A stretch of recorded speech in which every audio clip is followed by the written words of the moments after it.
جهنم ومأواهم جهنم وبئس المهاد السلام عليكم ورحمة الله وبركاته الحمد لله والصلاة والسلام على رسول الله أما بعد প্রিয় মুসলিম ভাই ও বন্ধুগণ, আমাদের দৈনন্দিন হাদিস পাঠের আসরে আল্লাহ সুবহানাহু ওয়া তাআলা এবং পরকালের ভয়ের বিষয়ে আজকেও থাকছে আপনাদের জন্য অত্যন্ত মূল্যবান একটি হাদিস। আমাদের সামনে আজকে যে হাদিসটি আছে সেটিও বর্ণিত হয়েছে আব্দুল্লাহ ইবনে মাসউদ রাদিয়াল্লাহু তাআলা আনহু থেকে। তিনি বলেন, রাসূলুল্লাহ সাল্লাল্লাহু আলাইহি ওয়াসাল্লাম বলেছেন, ইউতা বিজাহান্নামা ইয়াউমাইদিন, সেদিন অর্থাৎ কিয়ামতের দিন জাহান্নামকে হাজির করা হবে। এটা হাদিস, কোরআনের আয়াতেও বিষয়টি এসেছে। সূরা আল ফজরের 23 নম্বর আয়াতে আল্লাহ বলেছেন, ওয়াজিআ ইয়াউমাইদিন বিজাহান্নাম, আর সেদিন জাহান্নামকে হাজির করা হবে।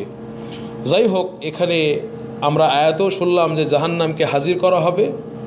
এখানে হাদিসেও আছে যে রাসূলুল্লাহ সাল্লাল্লাহু আলাইহি ওয়াসাল্লাম বললেন, ইউতা বি জাহান্নামা ইয়াউমাইদিন, সেদিন অর্থাৎ যেদিন মানুষদেরকে ওঠানো হবে হিসাব নিকাশের জন্য, সেদিন জাহান্নামকে হাজির করা হবে।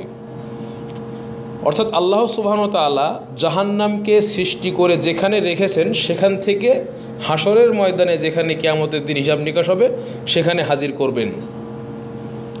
তো এই জাহান্নামকে আল্লাহ কোথায় রেখেছেন সে বিষয়ে বিভিন্ন হাদিস এসেছে জয়ীফ সূত্রে, তবে সাহাবীদের থেকেও এটা মাওকুফ সূত্রে প্রমাণিত আছে। সাহাবীদের উক্তি যে আল্লাহ সুবহানাহু ওয়া তাআলা জাহান্নামকে সৃষ্টি করে 7 জমিনের নিচে রেখেছেন, 7 জমিনের নিচে, এবং এর সমর্থনে কোরআনের আয়াতও পাওয়া যায় যে আল্লাহ সুবহানাহু ওয়া তাআলা জাহান্নামকে সৃষ্টি করে 7 জমিনের নিচে রেখেছেন। কিভাবে কোন জায়গায় নির্দিষ্ট করে বলা যাবে না, কিন্তু আল্লাহ সুবহানাহু ওয়া তাআলা এই জাহান্নামকে সৃষ্টি করে সেখানে রেখেছেন। তো সেখান থেকে কিয়ামতের দিন যেদিন মানুষরা হিসাব নিকাশের জন্য সব দাঁড়াবে আল্লাহর সামনে, সেদিন এটাকে হাজির করা হবে। যখন জাহান্নামকে হাজির করা হবে তার কেমন ভয়াবহ রূপ হবে সেটা আল্লাহ রাসূল সাল্লাল্লাহু আলাইহি ওয়াসাল্লাম বলছেন, লাহা সাবউনা আলফা জিমামিন, এই জাহান্নামের সে সময় থাকবে 70,000 দড়ি রশি। 70,000 দড়ি বা রশিতে বাঁধা এই জাহান্নাম সেদিন থাকবে। এই জিমাম বলা হয় রশি, দড়ি বা যেটা উটের নাকে লাগাম পরানো হয় এরকম বিষয়কে জিমাম বলে। তো এই জাহান্নামকে বাঁধা থাকবে, জাহান্নাম 70,000 এরকম রশি দড়ি দিয়ে। আবার মা কুল্লি জিমামিন, এই 70,000 দড়ি বা রশির বা লাগামের প্রত্যেকটির সাথে থাকবে সাবউনা আলফা মালাকিন, 70,000 ফেরেশতা। আল্লাহু আকবার, কি ভয়াবহতা!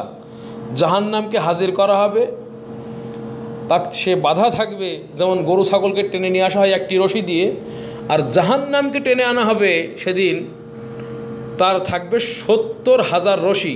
আবার প্রত্যেকটা রশির সাথে 70,000 ফেরেশতা। তাহলে কত ফেরেশতা একটু চিন্তা করে দেখুন। আল্লাহ বিভিন্ন কিছুর সাথে ফেরেশতা নিযুক্ত করে রেখেছেন। এখানে জাহান্নামকে টেনে আনার জন্য যে আল্লাহ ফেরেশতা নিযুক্ত করে রেখেছেন, 70,000-এর প্রত্যেকটির সাথে আরও 70,000 করে গুণ করলে কত হবে ফেরেশতার সংখ্যা। তো যাই হোক, এই সমস্ত ফেরেশতারা তারা জাহান্নামকে সেদিন টেনে উপস্থিত করবে।